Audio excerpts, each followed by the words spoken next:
With the #1 pick in our fantasy football mock draft, Le'Veon Bell of the Pittsburgh Steelers comes in here at #1. They say he looks even better in training camp, has very little body fat. Even with a 2-game suspension, Le'Veon Bell looks like a #1 guy in fantasy football.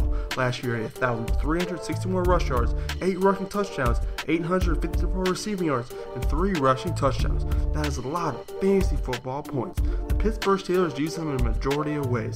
Give him the ball in the backfield, give him little screen flare plays to get him the ball out in space, and even give him the ball as a wide receiver.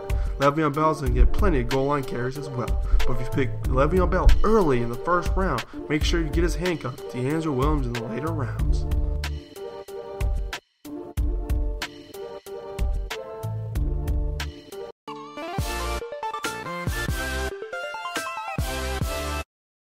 With the second pick in our fantasy football mock draft, the running back for the Green Bay Packers goes here. Last year, after 4 games, Eddie Lacy ranked 43 in standard ESPN scoring. Owners started to freak out and started to trade him, but they just needed to relax, as Eddie Lacy turned into a great season. Playing under Aaron Rodgers, Jordy Nelson, and Randall Cobb, he's going to have plenty of opportunities in the red zone to score some fantasy football points and plenty of touchdowns. Eddie Lacy going second in our fantasy football mock draft.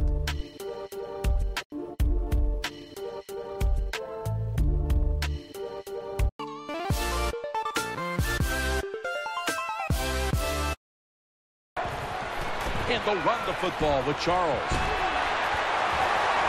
take it home for the touchdown. With the third pick in our fantasy football mock draft, a speedster out of Kansas City, Jamal Charles. The thing that worries me about Jamal Charles is his reduced workload. Sometimes Andy Reid gets away from the rushing game, and that wasn't the fact in 2013 when he busted out. They had Niall Davis in the backfield and expect for them to split some more carries, but Jamal Charles can have those games where he just breaks off a couple big runs and gets some great fantasy football points. You can't get away from Jamal Charles when he gets up there as one of your best players on your fantasy football team. If he's there at #3, I recommend you pick him up. Jamal Charles going #3 in our fantasy football mock draft.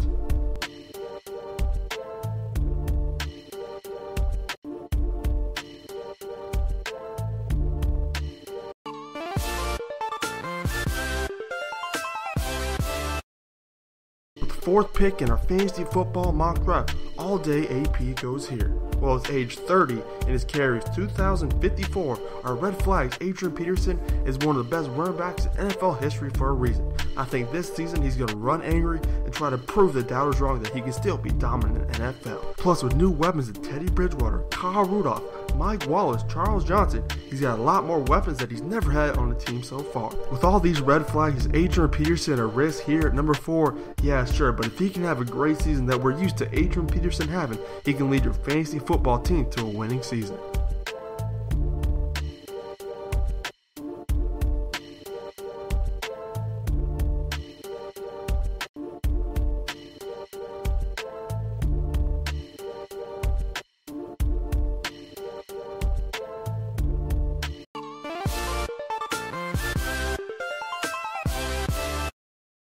Coming in at our 5th spot in our NFL fantasy football mock draft, Marshawn Lynch comes in here. He has a bunch of red flags.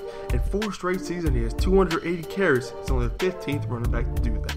But he was the 3rd best running back in fantasy football last year, and I expect the Seahawks to give him the same amount of workload this year. Even with getting Jimmy Graham, their offense identity is run the ball through beast mode and play some great defense. If Marshawn Lynch cannot get injured and continue what he's been doing the last couple years, I consider Marshawn Lynch to have success in fantasy football.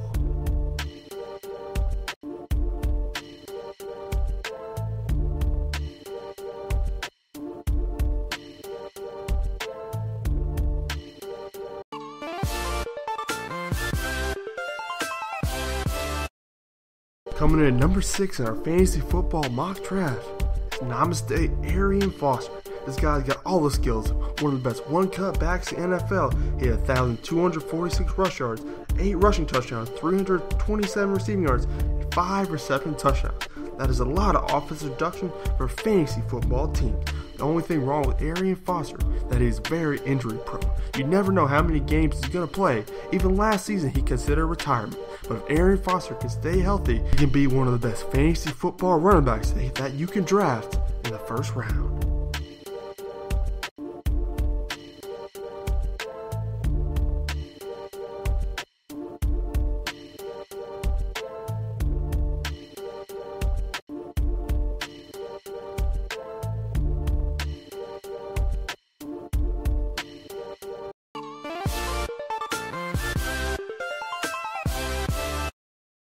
Coming in at number 7 is the first wide receiver taken, Antonio Brown. Last season he had 129 receptions and 1,698 yards. That is great in PPR scoring. He scored 13 touchdowns, only the second to Des Bryant. He registered 6 or more targets in 33 consecutive games. If you want a guy that you can count on for the wide receiver position, Antonio Brown is your guy. He's small, but he's got a lot of heart. I love the way this guy plays football. Antonio Brown, the first wide receiver taken in a fantasy football mock draft.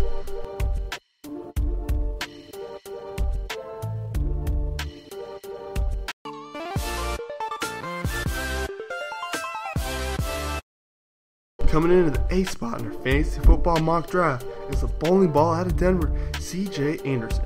He should benefit from QBX zone blocking scheme, which made stars out of Clinton Porter, Steve Slayton, Arian Foster, and Justin Forsett. Broncos running backs had had 14 touchdowns since 2012, most of those belonging to C.J. Anderson. But I don't know if he can keep his job the whole season. If he gets injured, you never know. Monte Ball or Ryan Hillman can take his spot. But if C.J. Anderson can continue to get the rock there in Denver, he should have plenty of opportunities to put up fantasy football points. Peyton Manning always had great success with his running backs producing at a high level. C.J. Anderson coming here at number 8.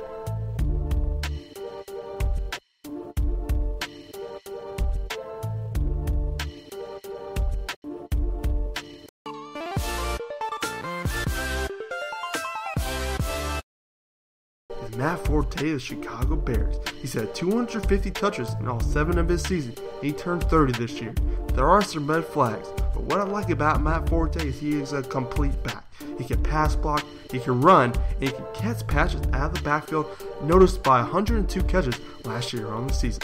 But with the Bears picking Jeremy Langford in the draft, Matt Forte may lose some touches to the young rookie.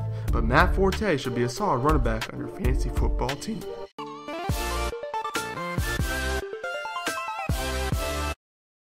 Coming in at number 10 to end the first round of fantasy football mock draft is DeMarco Murray. Why did DeMarco Murray fall so far even after he had a great season last year? Well, there's a couple of reasons. Murray leaves the best NFL offensive line to the Dallas Cowboys. Second, he's very injury prone. Third, Ryan Matthews and the offensive coordinator already said that Matthews and Murray will split carries, so his workload will go down.